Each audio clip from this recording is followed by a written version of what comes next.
excesiva larga presentación de Iñaki Olaizola ha podido quedar oculto de que yo soy un ingeniero naval que me he dedicado durante muchos años a la construcción de barcos actuales, de barcos en chapa, de barcos mercantes, pesqueros, en los años 70 a 90 aproximadamente.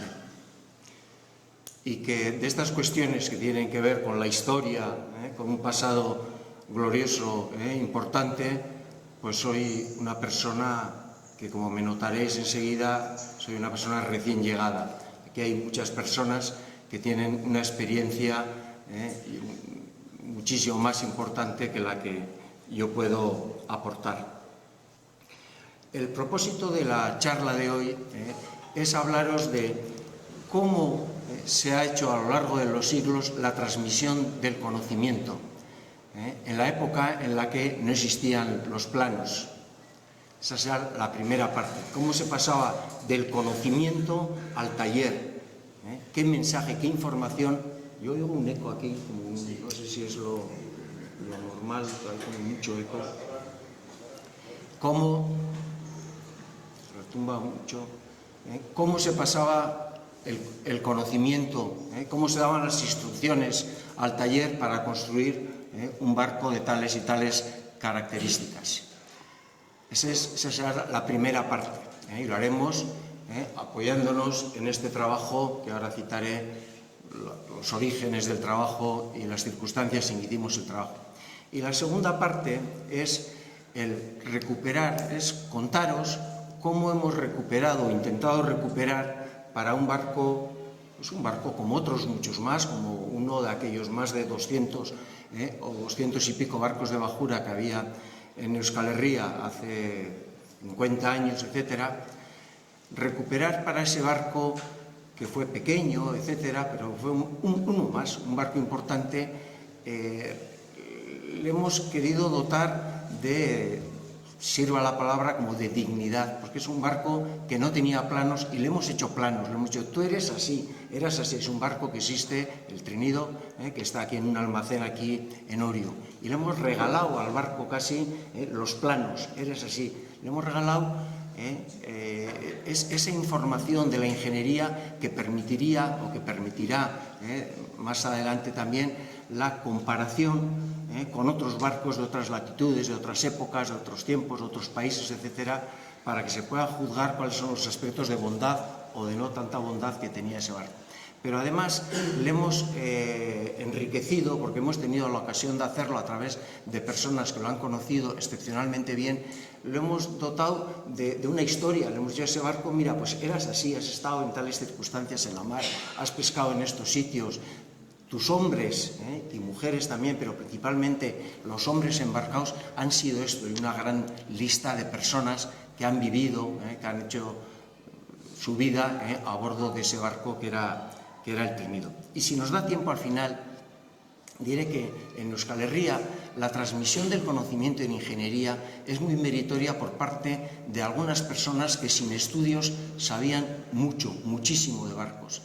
Que el conocimiento, cuando yo empecé a trabajar en Astillero Luzuriaga como ingeniero naval, había allí un montón de personas, había muchas personas con un oficio en ajuste, en calderería, en soldadura, en carpintería, en electricidad, en tubería, etcétera, y además muchas personas en la oficina técnica que eran gente que empezaron a trabajar con 13, 14 años, todos ellos, y que supieron compartir escuela con trabajo, y que después de trabajar en el astillero, donde, por cierto, en la época a que me estoy refiriendo, que pueden ser los años 50, cuando estas personas tenían esos 13, 14 años, etcétera, pues con buzo todavía iban a una academia en el Boulevard y a otros sitios también, pero a una famosa que había en el Boulevard, la Academia de Mercadal, donde aprendían delineación, resistencia a materiales, un poco de física, un poco de electricidad, un poco de todo.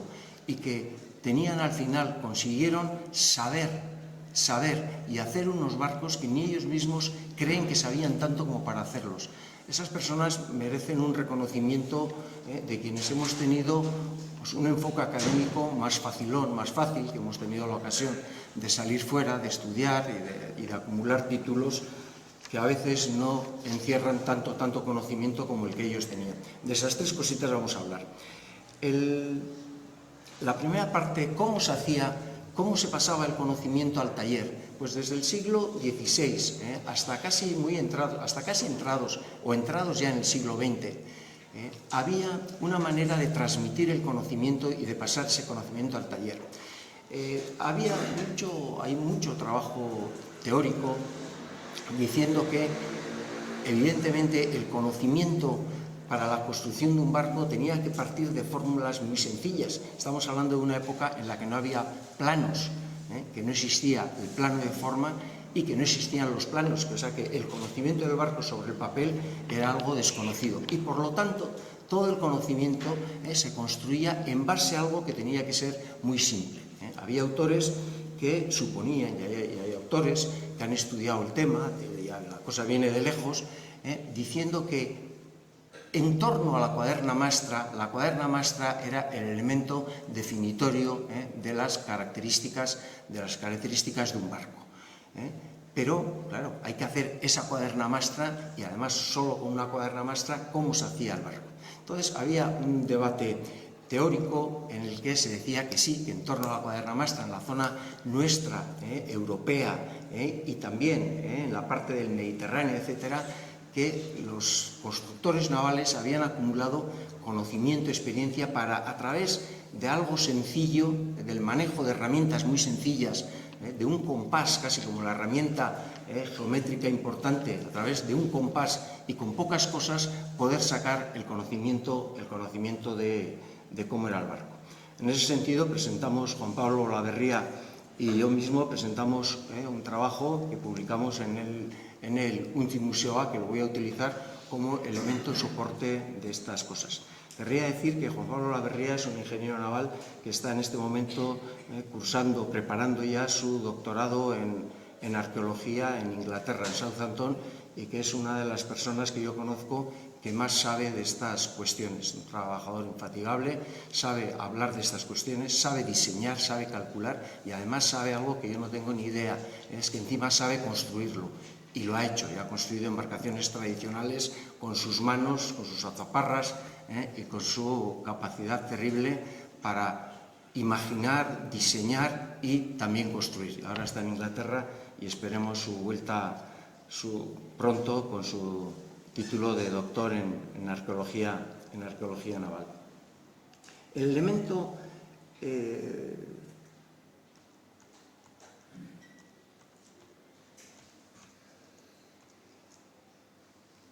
bueno, este dibujo representa lo que en teoría se buscaba como manera de conceptualizar, de tener toda la información de un barco a través, fijaros, claro, yo pongo aquí el dedo pero vosotros no veis, a través de esto que podría ser una plantilla de una cuaderna mastra. Entonces, la teoría es que con la plantilla mastra, con una regla que se llama, una regleta, que se llama puja, que indicaría el movimiento hacia arriba de esta cuaderna mastra. Y con una regleta también, unas marcas, unas trazas, sobre una regla que se llama la grúa, se puede construir, desplazando para hacer la sección cuarta, subimos la cuaderna esta, cuatro marcas, desplazamos la grúa en otras 4 marcas y en torno al ángulo del pantoque, si le damos, giramos esa plantilla de manera que este punto venga aquí, al canto alto de la quilla, esto funciona, y entonces, que como girando, levantando lo que se llama la puja que corresponde a esa sección, desplazando en el sentido de traer hacia crujía, quitarle manga a la cuaderna mastra hasta la sección 4 y girando en este ángulo, le llamaremos el ángulo de pantoque, la cuaderna maestra hasta que el canto esté de aquí, llega al canto alto de la quilla, tenemos un arco y este otro arco, de manera que una vez alisados, estos dos arcos, se ven ahí, que una vez alisada la forma, nos daría la sección de la cuaderna 4. La sección de la cuaderna 4. Fijaros entonces que al taller la herramienta que haría falta bajar sería una sección de la cuaderna maestra y luego dos regletas, la puja y la grúa. Luego aparecerá una tercera, una segunda, tercera, otra más aparecerá, le llamaremos la jova, que hablará de cómo darle el abanico, cómo abrir la proa, o cerrar la popa, en fin, el abanico que habría que dar con otra regleta que no siempre se usaba, pero que también está en la literatura. Bueno, entonces, todo esto sabíamos que en teoría, con los métodos desde el siglo XVII hasta el XIX de construcción, no para la totalidad del barco, porque los finos de proa y popa no se pueden construir con eso, pero sí, las cuadernas de cuenta, que son igual el 70 y tanto % de la eslora del barco, se podían construir las formas. Fijaros que yo sé que voy a decepcionar en algunas cosas, y es que de construcción, de lo que es el detalle constructivo de la madera no os voy a hablar. Os voy a hablar de la geometría, de eso. Luego viene el oficio. Luego esto hay que construir pues, con el oficio y con tal. De eso no vamos a hablar ahora. Vamos a hablar de la geometría.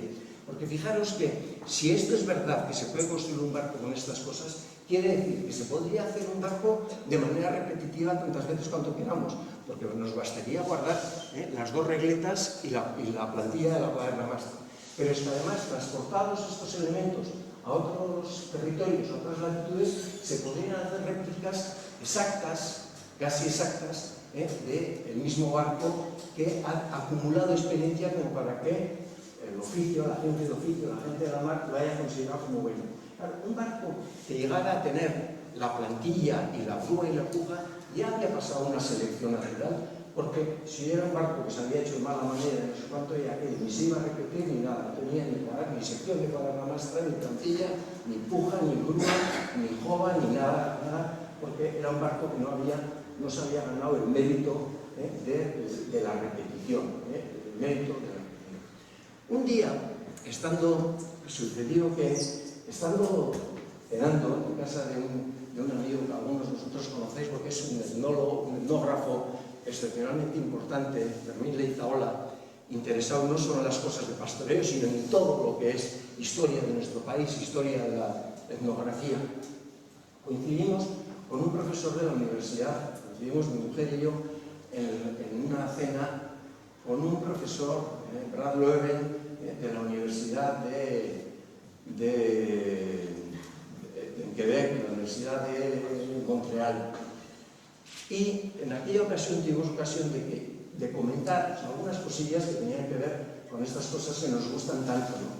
Entre otras, yo recientemente había terminado entonces mi doctorado en ingeniería naval y le estaba exponiendo al profesor Brad Loewen, que tenía mucho interés en todos estos temas, cómo a veces se pretende la optimización, que la optimización de las cosas, la optimización, el hacer lo perfecto, hay una búsqueda incansable a buscar lo perfecto. Yo discrepaba porque fue una de las conclusiones casi de mi tesis entonces, diciendo que a veces se renuncia a lo óptimo en la construcción naval, por ejemplo, que es lo que estábamos hablando, en base a criterios de eficacia o de presupuesto o de posibilidad de hacerlo. Y a veces pues no se hace el barco con la eslora adecuada, etcétera, etcétera, porque pues no tienes, si ese barco es de madera, el tronco necesario para poder construir ese barco y te tienes que conformar, asignar o adecuar al material a lo que tengas. Y a veces esa elección es de disponibilidad y otras veces será de presupuesto, porque siempre el coste ha sido un factor que ha importado a las empresas, las del siglo XXI y las del siglo XVI también. El coste siempre ha sido un elemento. Y hablando de estas cuestiones, yo por ejemplo voy a hacer respecto a esto una pequeña anécdota, ¿no? Yo he debatido, he estado en muchas negociaciones de modificar un barco, tener un barco ya preparado, lo habíamos hecho, y tenía un armador que quería otro barco, siempre te pedía o medio metro más de eslora, o un metro más de eslora, o 20 milímetros más de manga y tal. Y yo sé qué respuesta, cuál debería ser mi conversación, la construcción de mi discurso con el armador, para hacer un barco bueno. Pero os he de decir algo que sabéis todos que es evidente, que en ocasiones no decía lo que fuera mejor para el barco, sino lo que para mí era muy importante, que era el astillero.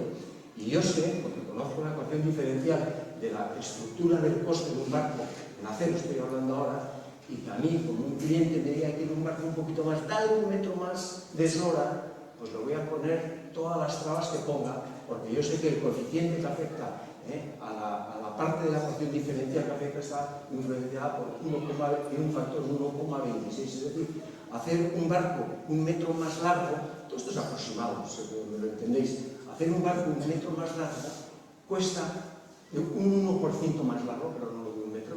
Hacer un barco que sea un 1% más largo tiene un incremento de coste del 1,26%. Un metro más en 1,26, mientras que si me dejaran elegir, le doy puntal, porque el coeficiente que afecta a la contribución, la ecuación diferencial en el coste, pues me va a salir un factor de 0,78. Es decir, yo con 0,78% de más coste consigo un 1% más de puntal, etc. Es decir, que nunca las soluciones que se han perseguido han sido las técnicamente perfectas, sino que a veces sí y otras veces lo que se podía, lo que se había desarrollado. Bueno, hablando con Brad Loewen, yo le dije que tenía un íntimo amigo que era la repanocha, que sabía un montón, que sabía mucho y que estaba construyendo embarcaciones de recreo, embarcaciones ahora pues, para placer, embarcaciones, pero con copias de modelos de embarcaciones del siglo XIX, etc. Era Juan Pablo Olaverría, que tiene un astillero en Lasarte, donde ha construido embarcaciones preciosas del modelo siguiendo copia de planos y mucha investigación en base a embarcaciones del modelo tradicional. Y le dije, ¿por qué no vienes un día? Y hablamos allí los tres, a los tres nos gusta hablar mucho de barcos. Y vino este Brad Loewen, es muy importante el conocimiento de estas cuestiones, y nos planteó una especie de desafío, nos dijo, ¿no? Sí, manejáis la teoría, pero ¿por qué no investigáis? Y ese barco, teníamos nosotros entonces allí un barco de la colección de Mutiozábal, y nos dijo, ¿por qué no investigáis si ese barco que teníamos entre manos, acabamos de hacer un proyecto de una goleta del siglo XIX, Juan Pablo y yo, ¿por qué no investigáis si ese barco que está recogido ahí en esos planos está construido a través de esto? Es decir, de una idea teórica, ¿por qué no buscáis si ese barco en concreto se ha hecho a través de estas cosas? Y no bastaría decir sí, a través de una cuaderna maestra, sino que habría que decir, se ha hecho a través de esta cuaderna maestra, se ha hecho a través de esta regleta de grúa y se ha hecho a través de esta regleta de puja. Y nos lo plantó como un desafío. Yo creo que soy valiente, pero Juanpa es valiente, trabajador y sabe mucho más. Y cogimos el desafío entonces de buscar en un plano de aquella colección de Mutiozábal, vamos a ver si descubrimos cómo se ha hecho este barco. ¿Cómo se ha hecho este barco? O sea, es como cuando te dicen, no, esto está hecho a base de combinaciones, esta caja, este cubo, esta sala, está hecha a base de combinaciones de 6 paralelepípedos, no sé cuántos y tal. Bueno, pero hay que decir, no, pues mira, tanto de altura, tanto de eso, es decir, vamos a buscar las tripas internas de ese barco. Y fue una aventura, pues muy bonita. Yo creo que muy bonita, una investigación muy bonita. En este dibujo pues se ve más o menos esas cuadernas ahí giradas, cómo irían cogiendo esas formas. Aquí pues el trazador o cómo podría ir con la plantilla de la maestra y tal, ir cortando las cosas. Hay unas cosas que... estoy en el ámbito teórico todavía, no he entrado al desafío de Brad Loewen. Hay una manera que todos sabemos que un barco tiene la manga que tenga, en la maestra, y luego poco a poco se va afinando, ¿no? Y la prueba al final pues es una convergencia en un punto, etc. Pero ese poco a poco, ¿pero qué ley de formación? ¿Cómo se le va estrechando la manga a un barco? ¿Cómo se va metiendo para que las formas en la cubierta sean determinadas y no sé cuánto. No, le metes poco a poco, pero las cosas necesitan una armonía, unas proporciones. Y hay un invento muy tradicional, yo creo que estas cosas, yo creo que hasta incluso cuando hablábamos, estudiábamos en el bachiller, hablábamos de Tales, de Mileto y no sé cuánto era, la proporcionalidad, que unas rectas, al cortarlas, los segmentos, si tú cortas por trazas paralelas, pues los segmentos en los que esto, de aquí a aquí, de aquí a aquí, esa manera de hacer proporcionalidad, si lo cortas aquí, en realidad lo que estás cambiando es de escala, cosa muy importante, porque no tenían que medir nada, sino que adecuar al final, una vez decidida, estoy anticipando, cuál debía ser el afinamiento total del barco, operabas, sea con esta, dejarme que diga, raya, que saldría esa regleta, o si la pones aquí, sería con una escala mayor, siempre que fueran paralelas. Pero incluso esa manera de ir afinando el barco de una manera o de otra, lo acentuabas mucho más si la regleta la pones en este sentido, porque veis que este intervalo, aquí a aquí, incluso ahí es más pequeño, pero este intervalo de aquí a aquí es mayor por la inclinación que le hemos dado. Es decir, esto generará unas formas más afinadas de proa que este corte. Eso es evidente. Entonces, en la teoría se sabía que la manera de construir estas regletas, según tradiciones culturales, en un país o en otro, se hace de una manera o de otra, se puede hacer. Y tienen distintos nombres. Nosotros descubrimos que ese barco, voy a pasar a ella, utilizaba un tipo de regleta especial que se llama la saltarela, dentro de una serie de 5, 6, 8 o 10 que están descritas. Avanzando página, y estas dos serían las regletas entonces, estas dos serían las regletas que hemos sacado de los cortes, pero esto es teórico todavía y no se refiere a ningún barco en concreto. Aquí empieza ahora en serio la cosa. Aquí está. Sucedió que en este barco, que es el plano 6200, no sé cuánto, de la colección Mutiozábal, aparece un barco delineado, perfectamente bien delineado, un barco con las líneas de agua, las secciones de proa, las secciones de popa, perfectamente bien delineado. ¿Y qué puñetas hace ese cacharro ahí? Ese triángulo. Y esa fue la clave. Es decir, ¿qué hace este triángulo? ¿Qué papel tiene? ¿Qué misión tiene ese papel? Vimos que este triángulo era lo que estaba. Entonces el desafío nuestro fue explicar cómo se puede hacer este barco a ver si es verdad que somos capaces de hacerlo, con una sección de una cuaderna maestra, con una regleta que se llama grúa y otra que se llama flux. Pero no decir se puede y dicen que sí, sino coger y hacerla. Y convertir eso en algo que se puede repetir en cualquier país del mundo cuando se quisiera. Vimos ya que el triángulo este es un triángulo en forma de esa saltarela que he dicho, de manera que la separación de cada haz es la primera, pones una distancia cualquiera de distancia, porque la escala, ya he dicho antes, no importa el número, porque si yo lo corto por esto, tendré con un tamaño, si lo corto más arriba por otro, y lo llevo al tamaño que quiera. La construcción es genérica. Y lo hago más sobre el triángulo que quiera, y lo hago sobre el triángulo equilátero. ¿Por qué? Porque lo hicieron ya, hace cientos de años, lo hicieron ya. ¿Y por qué? Pues porque, en otros casos, el triángulo equilátero sirve perfectamente igual que cualquier otro para esto, solo es cuestión luego de desplazar la traza, y porque el triángulo equilátero, si en todas, yo creo que sabemos, pues que es muy fácil de construir con un compás de puntas, que es pum, llevas, porque los tres lados son iguales, y con un compás, pues es facilísimo, es la figura geométrica más sencilla de construir.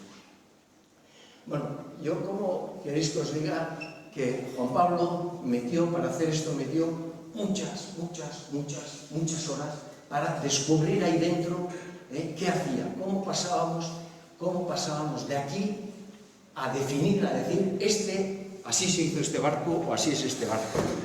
vamos a pasar alguna página y a ver lo que nos aparece.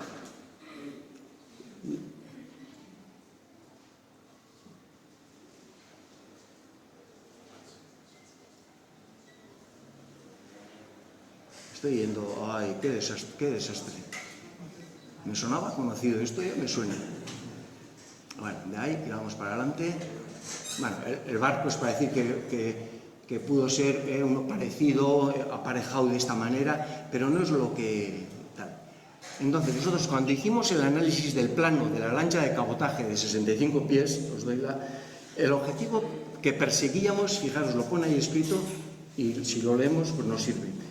El objetivo perseguido consiste en mostrar que es posible obtener las formas de una parte importante del barco mediante la transformación de la plantilla de la cuadernamastra, regulando dicha transformación mediante las pujas y las grúas obtenidas del triángulo proporcional. Y a ver cómo bajo esto un poco sin ser la página entera. Bueno, lo vamos a ir directamente. ¿No les entró? Es. Aún no ha pasado que todo lo hace entrar acá, a ver cómo puedo centrar eso para que se vea.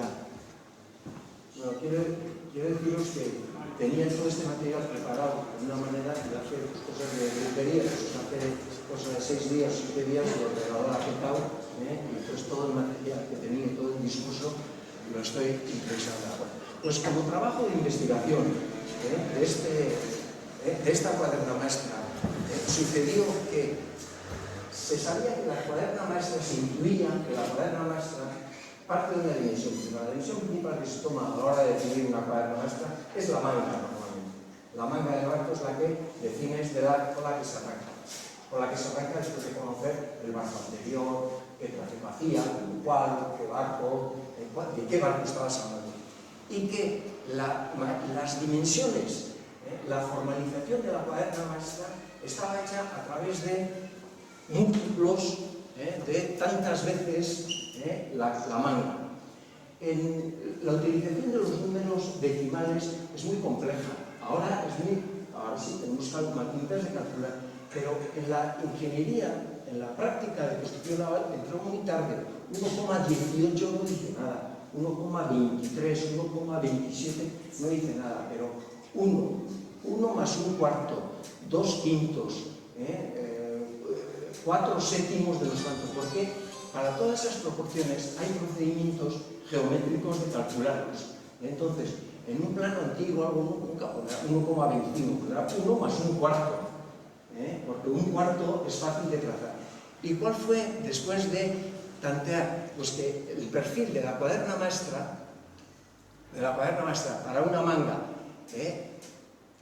B tenía, las cuadernas maestras se entiende que como tres partes, ¿no? Una parte, la parte así plana de abajo, se le llama la varenga, esta es la zona de pantoque, y esto es el genol, en un lado y en otro.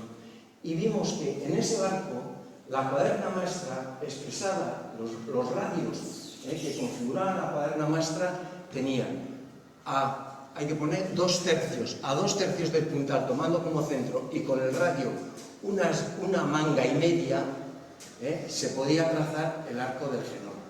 Que para dibujar la zona de la varenga, pues con el mismo radio que la manga, se podía trazar, y desde un cuarto, separado un cuarto, o un cuarto desde aquí, desde la línea de crujía, desde el plano de crujía, pues se podía trazar la forma de la varenga, y que el pantoque pues tenía esa configuración, que era, pues no veo aquí, un cuarto, pues una dimensión exacta. Es decir, que esa maestra, que tenía buena pinta, porque obedecían a que eran proporciones de las que se esperan. No salía 1,17, 33, 45, sino que salía pues a 2 tercios del puntal, a un radio y un tercio, etcétera, etcétera.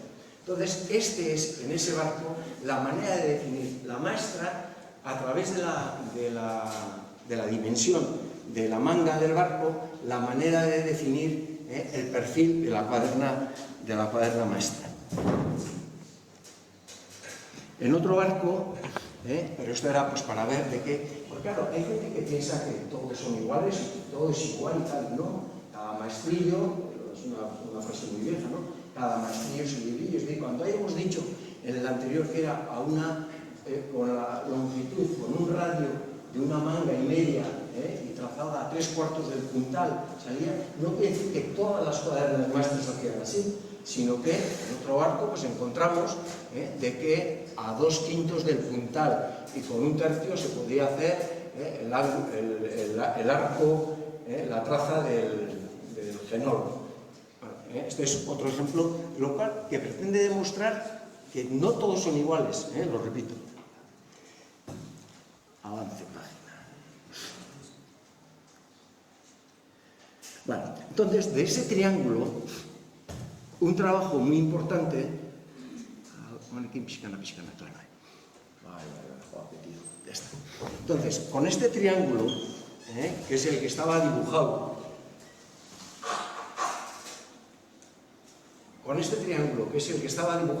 en el plano de formas que hemos visto, en el plano del barco, pues encontramos que la grúa, recordar, es el estrechamiento y la puja es lo que sube, sección a sección, cuaderno a cuaderno, lo que sube. Pues conseguimos sacar las 4 regletas, la grúa de popa, la grúa de proa.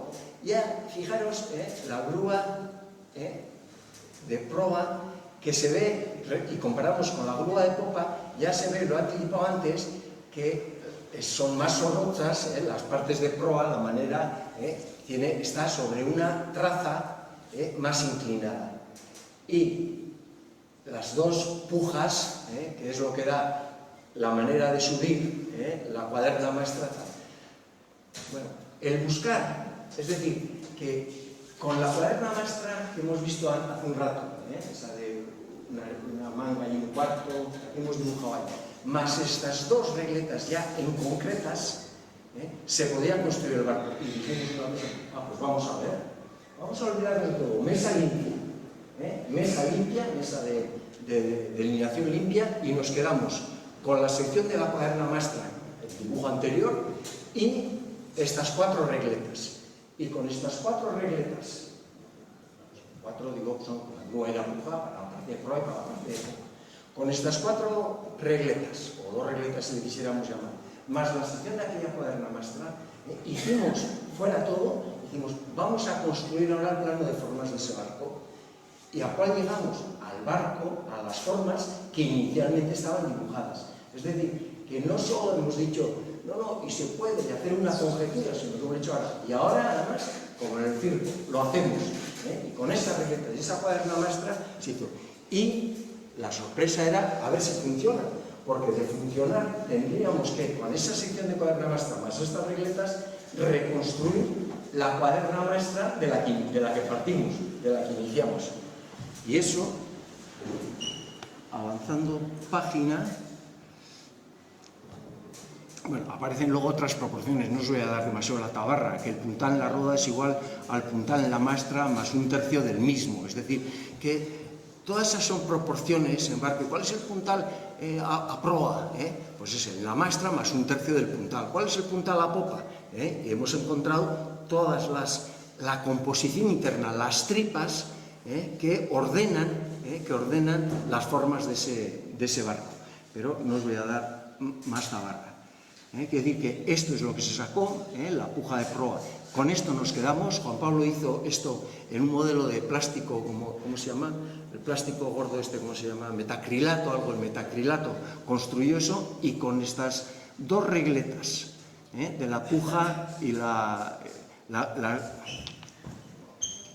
con las pujas, con la grúa y luego la jova, que explicaré lo que es, lo construyó en metacrilato pequeño para poder hacer, porque estábamos persiguiendo la reconstrucción del plano, estábamos ya yendo a la escala del plano, y con esto dijimos, vamos a construir solo con esto, fuera toda la mesa, y solo con una plantilla de metacrilato, con esta forma, con las grúas de proa y popa, con las pujas y con la jova, llegamos a construir estas formas del barco, que luego lo que teníamos que hacer es comparar con las formas anteriores. No tenemos mucho tiempo, pero la idea esta de la jova que he dicho antes es que la manera de construir cierra mucho la proa, hace como muy verticales las secciones, pero sabemos que en ocasiones, en algunos barcos sobre todo, hay que darles una especie de abanico. Entonces, a través de estos movimientos de jova, girando aquí sobre los puntos de pantoque, con esta jova, primero un salto, 2 saltos, 3 saltos y 4 saltos, se llevaba la forma, en este caso, la forma, digamos, sin darle el abanico a esta forma afectada ya por la jova, de manera que el barco tuviera ese abanico. Y siguiendo con ese, pues llegamos a que aplicadas las transformaciones, este era el plano de formas, en el que están,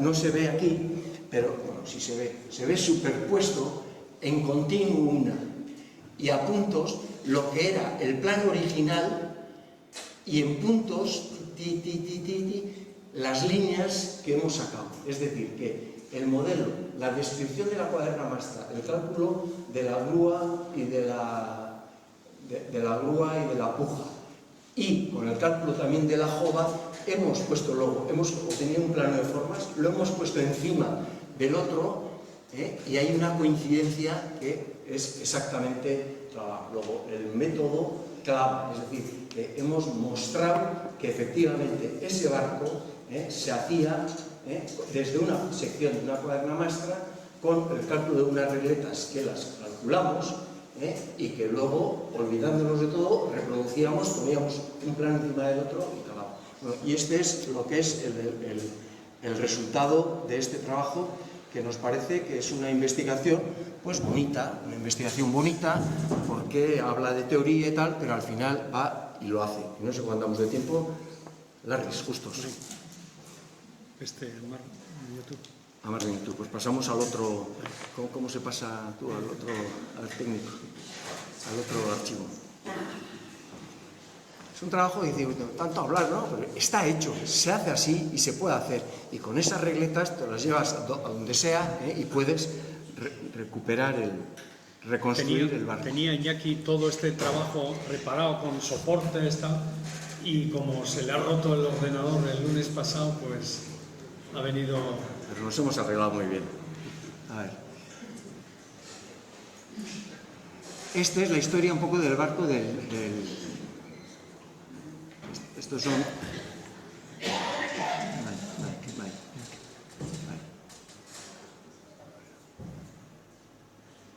Estos son nuestros informantes. Este es el último patrón que tuvo el barco. Ha fallecido yo creo que hace unos 2 años así.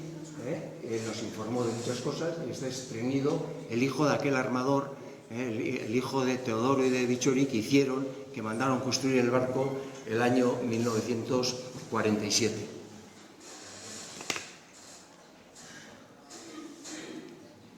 Es un barco de 15 metros de eslora total, 3,70 de manga, puntal 1,80. Este es un barco que se hizo con planos ya. Este barco está hecho en 1947, está hecho con métodos no gráficos o está hecho con planos. Pues es una mezcla, porque ya en los años 40 y tantos ya se construía en algunos sitios con planos, pero eran unos planos que al final eran orientativos, unos planos que servían sobre todo para hacer el permiso de construcción, la solicitud, la documentación del barco, pero que en realidad no respondían a la realidad, De hecho, cuando en Orio, donde está almacenado ahora este barco, le pudimos medir, pues sacamos que tenía 1 metro más de eslora, tenía 10 centímetros más de puntal, tenía características distintas a las que figuraban en sus planos. No tenemos tiempo para decir, veis en Donosti cómo era el barco, la foto de la época, del año 47, 48. Luego cuando se transformó, se vendió a Santander, se le cambió, ya veis el puente, qué puente distinto.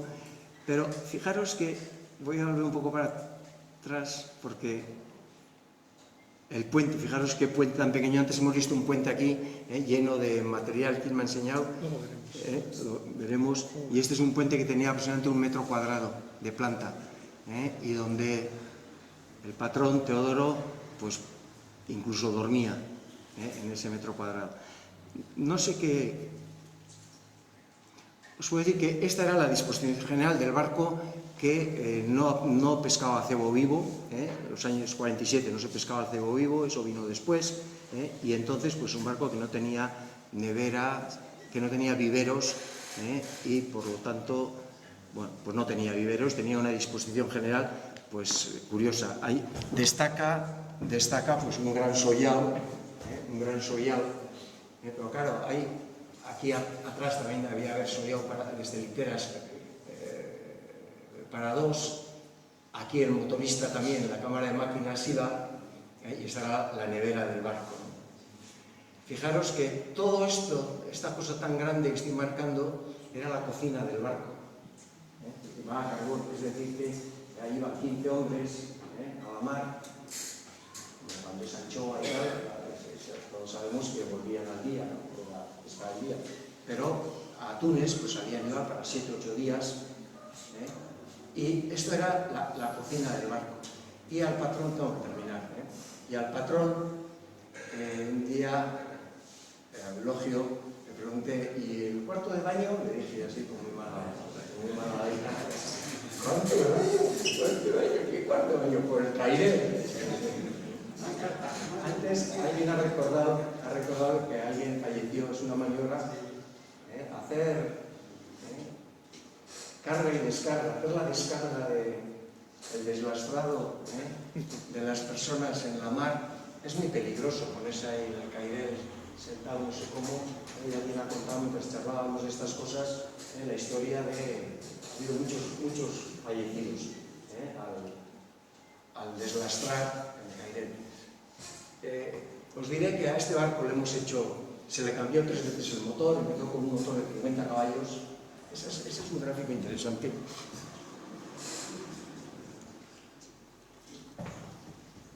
Son las distintas formas que ha tenido el barco, en los distintos detalles de construcción. Mira, este es un detalle bonito. Trinido contaba, sorprende, estas son las tracas. Y estas tracas de tan pequeñita anchura, de tan pequeñito canto, ¿no? Estas tracas. Y contaba Trinido que cómo se hizo la tablazón, se trajo de un santuario, de un convento de Rentería, que se estaba reconstruyendo.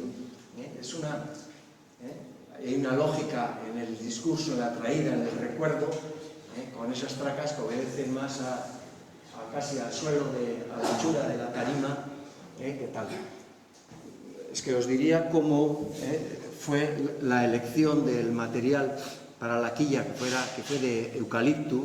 Eso lo cuenta además, está aquí, Coyote, Juan Antonio Prais cuenta, al describir ese barco, que lo describe, cuenta cómo era de eucalipto.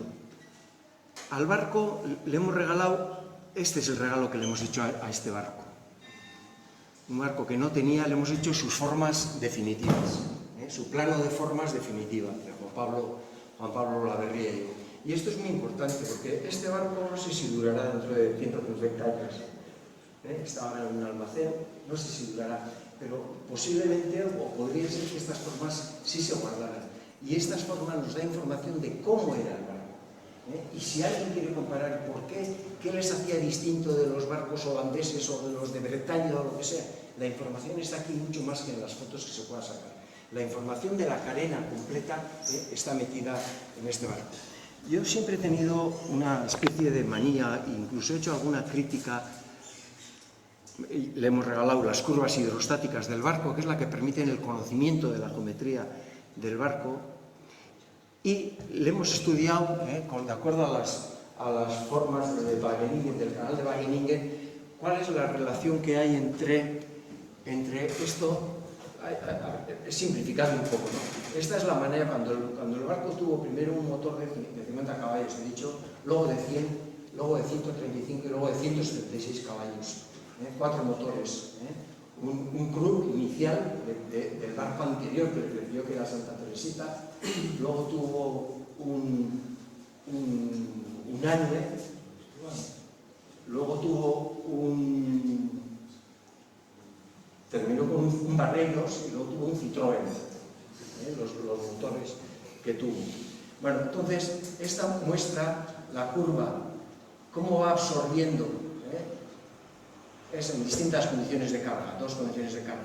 Pero esto es lo que, según más velocidad, este es el eje de velocidad, más potencia absorbe el casco, necesita el casco para propulsar. Y esta es la manera en que la hélice de 100 caballos, en ese caso, da la potencia. Donde se encuentran es la velocidad en la que el barco va a operar, va a funcionar. Pero esto es.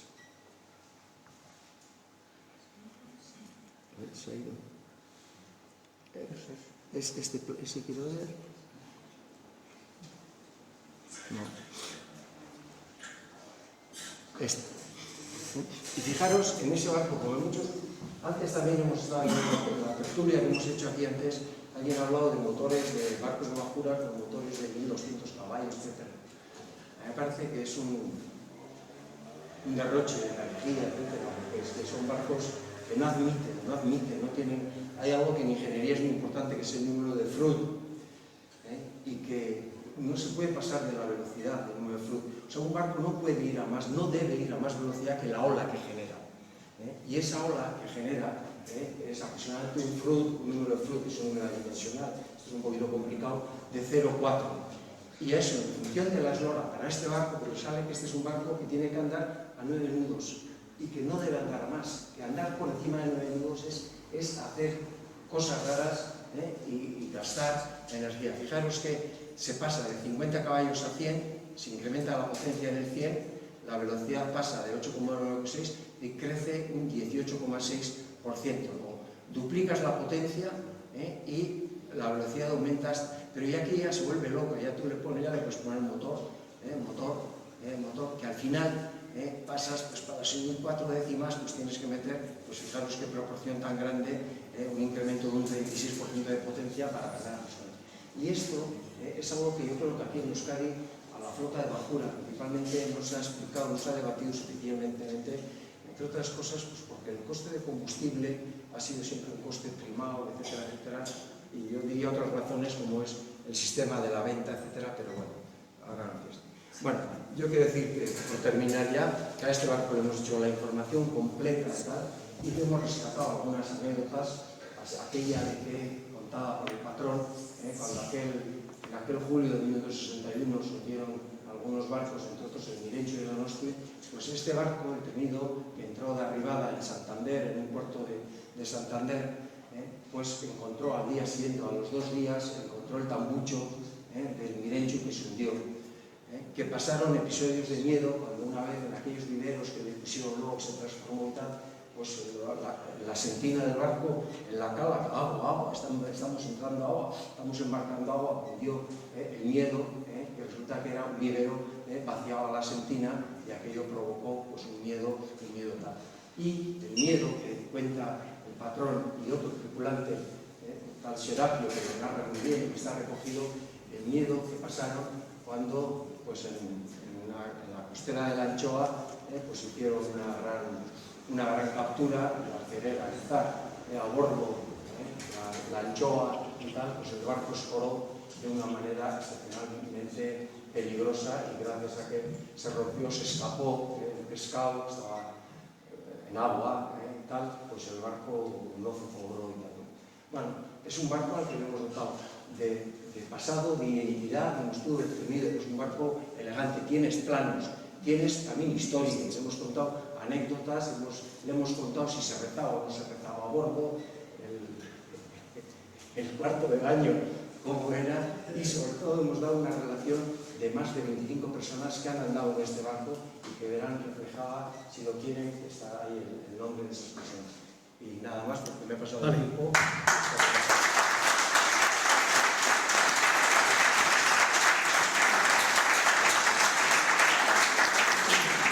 Eta guzti hau, a pesar de las tripas del ordenador que dijeron basta este Ha sido una suerte, así ha sido más directo. Orain vamos a disfrutar del regalo que nos ha preparado Javier Carballo, egorretik altzaidura. Javier, si nos cuentas un poco cómo has hecho este trabajo. Bueno, ni eskerrik asko, bueno, para mí el regalo es haber venido hoy aquí, invitado por el Maratón, al cual agradezco infinitamente, y estar participando con una persona como es Iñaki Goichea, Iñaki Rezola. Por lo tanto, yo no voy a decir nada más, que vais a ver 105, 110 diapositivas a una velocidad bastante rápida. No, esto es muy frívolo, no es un trabajo de investigación, mucho menos. Es sencillamente un trabajo de fotos, la mayoría, todas las que están en blanco y negro, no son mías, por supuesto, yo entonces no estaba, son de principios del siglo XX, y vamos a ver la evolución de la flota muy cercana. Yo he tenido la gran suerte de vivir en Zumaya, un pueblo que ya para el siglo XVI-XVII tenía 12 astilleros y otros 13 el siglo XX, donde se han fabricado más de 13 marcas diferentes de motores, entre ellos los más importantes de la costa, donde barcos que se construían en otros puertos desde Galicia, por todo el Cantábrico, venían a ser montados en Zumaya, y después estar al lado, Motrico ya hace tiempo que bajó el nivel, pero estar al lado de las dos flotas más importantes del Cantábrico, que son la de Getaria y Orio, sin desmerecer a Fuenterrabía, pero me queda un poco más lejos. Aunque yo provengo de una familia de Fuenterrabía, que por casualidades, pero quiero llegar a un punto antes de, porque la proyección mía es muy corta, son 6 minutos y os quiero explicar. Yo creo que hoy, para mí, esto es un honor, el poder darles a el mérito, no voy a decir mérito, sino la riqueza de los pescadores, la mar, la construcción, etc. O sea, los que vivimos, llevamos un poco de salitre en la sangre, por herencia. Ese señor que ha dicho Iñaki que cayó, que le han contado que cayó cuando fue al Carel, era hermano de mi bisabuela, de Getaria, Pelegrín Agote. En mi familia ha habido 4 generaciones de fareros, y mi bisabuelo paterno era mestre de Aixa, carpintero de Ribera, mallorquín, que vino a Fuenterrabía y de ahí nacimos. Bueno, explicado esto, los demás ya me conocéis de sobra. Lo que presento aquí son barcos del siglo XX. La primera parte son los primeros barcos que empezó a montar Eraso y compañía en Zumaya con las calderas. O sea, ya sabéis que hay una tradición que es de la vela al motor, ¿no? Cuando cambian los barcos que son de vela y pasan al motor. Esto es ya barcos de motor, barcos de caldera, antes de entrar los motores diésel, y vais a ver todos en blanco y negro, pues esas embarcaciones pequeñitas con cola de pato, que venían, primeras compradas en Inglaterra. Después esa cola, esa popa, va cambiando. Le llamaban culo de mono, cabeza de nuez, etc. Va cambiando, las proas van cambiando. Hay como 4, en estos 100 años, hay como 4 o 5 formas diferentes de barcos que las vais a ir apreciando muy bien. Cambian los colores, los primeros barcos eran todos blancos, después van cambiando, hay un montón de barcos rojos, ahora todos los de chapa, los Martingers, le llamo yo, todo esto es la mayoría, no la mayoría, pero muchos son negros. Pero sobre todo una de las cosas que ha dicho Iñaki, que es muy importante, yo quiero resaltarlo. La vida dentro del barco ya no es lo que era entonces, ni a mediados de siglo tampoco.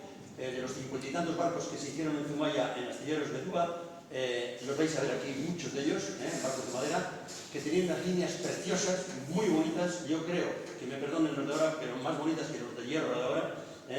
La madera a lo mejor daba los de ahora son más grandes, más anchos, tienen más manga, más eslora, todo.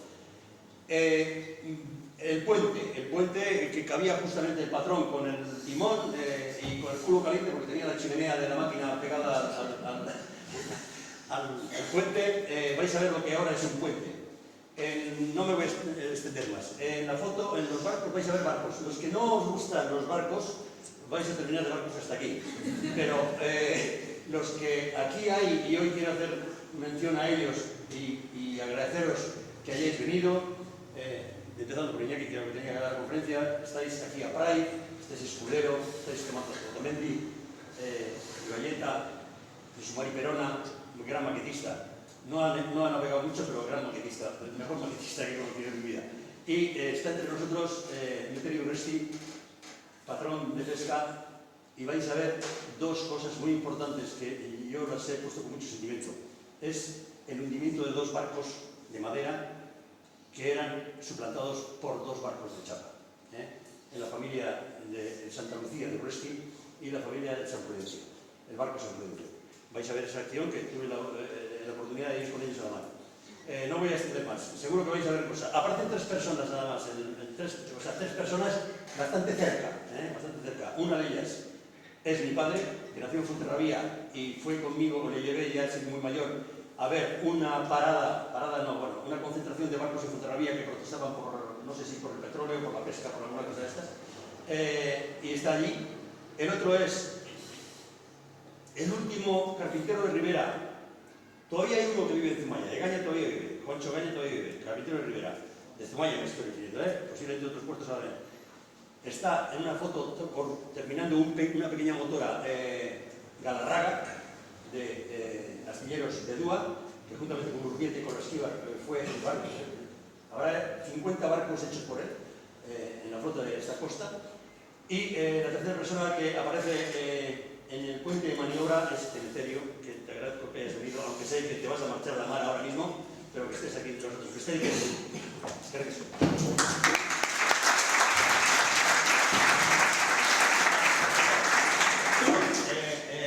Ha hecho la música. Para mí la música tiene mucha importancia en las cosas, pero bueno, esto es una música como muy benéfica porque efectivamente no está en la discografía del delito.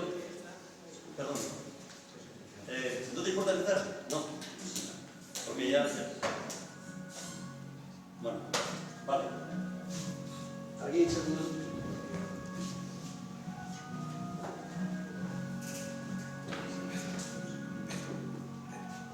Arilla es Arilla. Chali. Hola.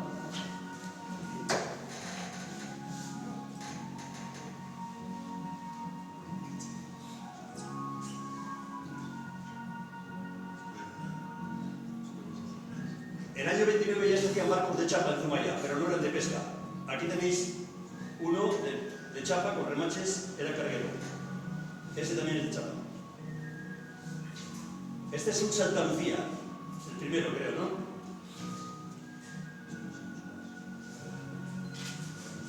Betúa. Una botadura en Betúa. Estos son los cascos que venían de otros puertos o de otros astilleros a montarse en Zumaya. Esta foto no es mía, Hay otra, que os diré cuál es. Este es esta Mendieta en Bermeo.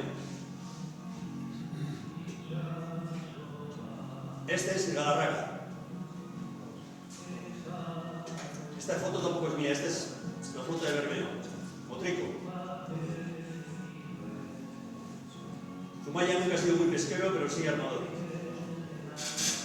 Obvio. Flor de Mayo. Ondarrami.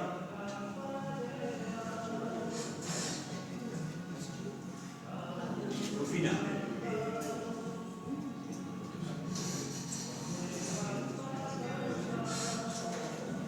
Estaban casi todos los barcos del Cantábrico.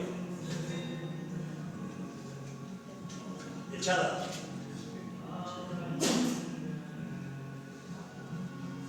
Bermeo. Guetaria.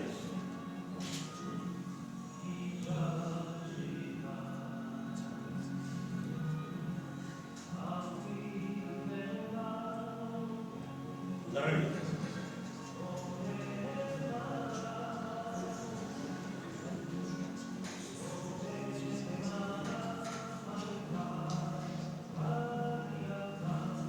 uno de los barcos más grandes del Cantábrico. Urenaya.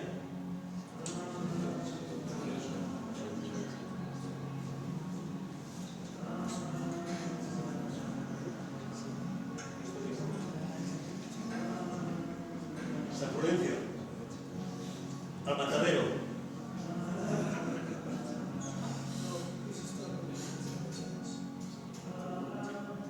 Mirar a ese grupo viendo cómo se hunde su barco. Santa Lucía.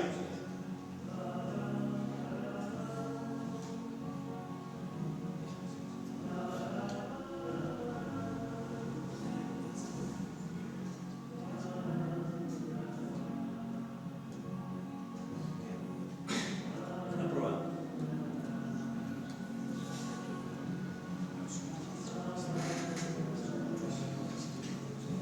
La botadura de Santa Lucía Iru. Y esta es Casimirona. Arrillaga. Ahí vemos barcos de madera y barcos de chapa ya mezclados. Los Mazinger ya.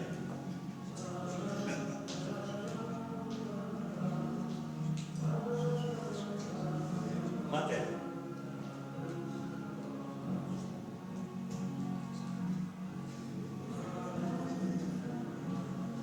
En estas fotos solamente son Orio y Guetaria, no, Fuenterrabía no entra en ningún barco. Y igual no están todos,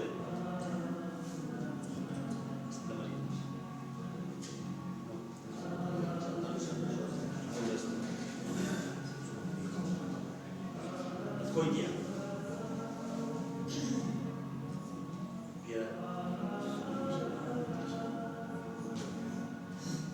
Santana.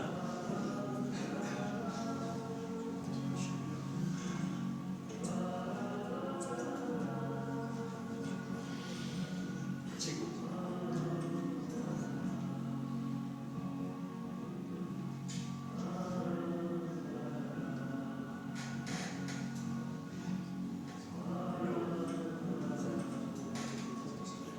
Santa Lucía.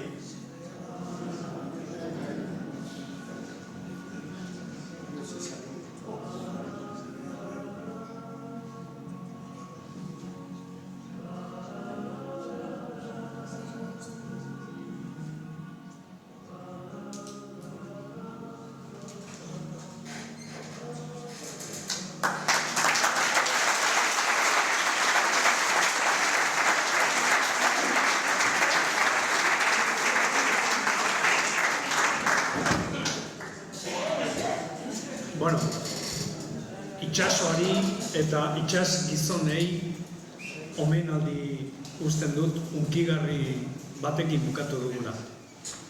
Bueno, orain zera ingo dugu, zozketa. Tenemos dos libros publicados por el museo. El primero es La pesca en el País Vasco, Euskal Herriko Arrantza. Por cierto, hay en este libro hay colaboraciones de personas que han colaborado y colaboran con nosotros. ¿Os acordáis de José Antonio Azpiazu, el historiador que nos acompañó en Oñate? ¿Os acordáis de Xavier Alberdi, Zauztarra, que nos ayudó a descubrir la industria del siglo XVIII en la ría, donde se construían las anclas hasta de la Armada Británica? Bueno, hori izango da liburu bat, eta bestea el patrimonio marítimo, itsas ondarea.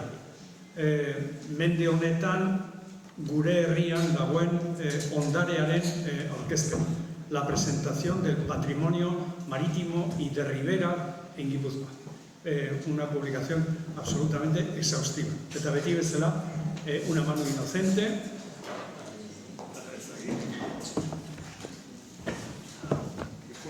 Hau itxasoa, hau eta hau ondarea.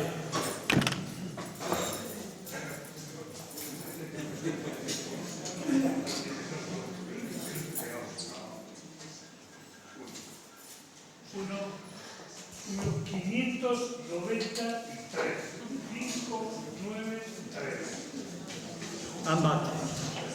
Arranza.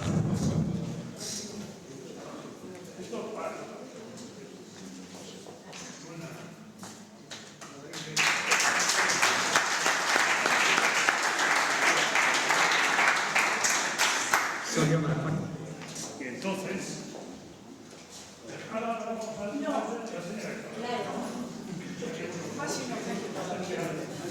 ¿Qué? Pero le quito. joder, pues casualidad. No, tenía razón, pasó que casi para los consecutivos. Fue casi 596.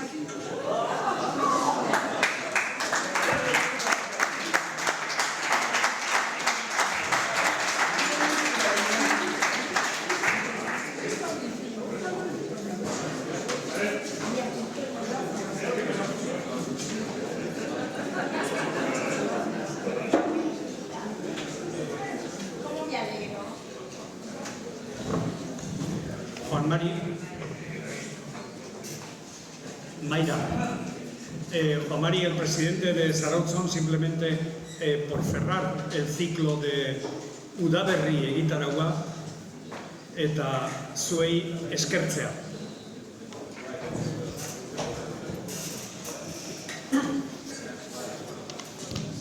Bueno, arratsaldeon danoi.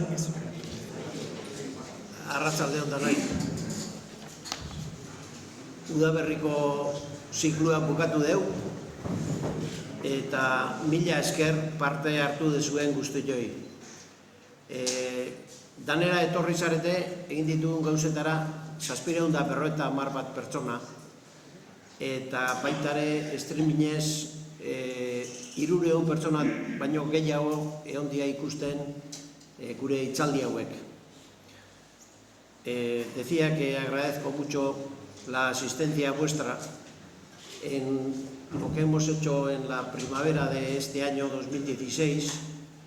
Hemos tenido una asistencia personal de unas 750 personas y también el seguimiento de más de 300 a través del streaming, que son los vídeos que estamos aquí grabando en directo, que se puede ver, seguir la conferencia en directo, pero que luego también tenemos en la página web, donde si alguno se ha perdido alguna o le gustaría ver algo de nuevo, tiene la oportunidad también de ver. Danera egin ditugu 8 hitzaldi udaberri hontan, 2 bisita gidatuak eta tailer bat 4 egunekoa. Hemos hecho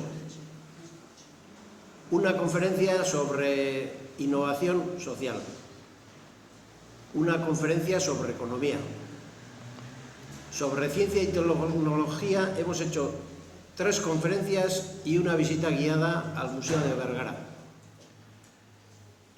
Respecto del medio ambiente, una conferencia. Respecto del Islam, hicimos una conferencia y después hemos hecho un taller durante 4 días. Y con respecto a nuestra propia historia, hemos hecho una conferencia y también una visita guiada. Eso es lo que hemos hecho esta primavera. Como veis, por la variedad de los temas, todos ellos están dentro de lo que son nuestros objetivos, que al final es desarrollar a las personas y desarrollar a la sociedad, pues nuestra, la propia, la de aquí de Zarautz, y abrirnos al mundo y saber qué pasa por ahí también. He comentado que si queréis ver algunas de las conferencias, os metéis en la página de zarautzon.com y allí hay un apartado, una pestaña que pone vídeos, y en esa pestaña, pinchando, es zarautzonirestream.com, podéis ver las conferencias que hemos ido dando esta primavera y también el año pasado y el anterior. Creo que hicimos ya alguna primera por streaming. Ahora cogeremos vacaciones y ya después del verano empezaremos con la campaña de otoño, y en principio pues ya tenemos preparadas 2 conferencias de ciencia y tecnología una de las cuales va a ser buscando chavales del pueblo, bueno, chavales, gente joven que está haciendo investigación y desarrollo, bien en universidades o bien en empresas o bien en centros de investigación. Hemos hecho ya 2 años anteriores, volvemos también a repetir, porque al fin y al cabo otra de las ilusiones es, bueno, no he dicho nada, que el abuelo de Iñaki era zarautarra, del caserío Bustinchuri, o sea que medio zarautarra, ya hemos traído uno hoy, pero sí que nos hace ilusión traer también a que nos den las charlas a ponentes que sean zarautarras, y esa ocasión de Ciencias Live nos ayuda a ello. Y también traeremos una conferencia sobre economía, prepararemos algunas visitas guiadas, haremos algún trabajo de taller, de grupos. Tenemos también repetiremos por 3er año consecutivo con Fidel Delgado, psicólogo muy famoso que medio pueblo ya conoce, o no sé si el pueblo entero, y que vendrá a darnos también una conferencia y a hacer un taller de un día con él. Eta gehiago eserre, mila esker, eta eskarrik asko zuen erantzunagatik, beste lanperge egingo ginuke egiten egiana. Hoy ha estado una persona de Bélgica siguiendo la conferencia. Esate ditu hain Fernandok, streamingetik, Belgikatik eduki deula pertsona bat konferentzia segitzen.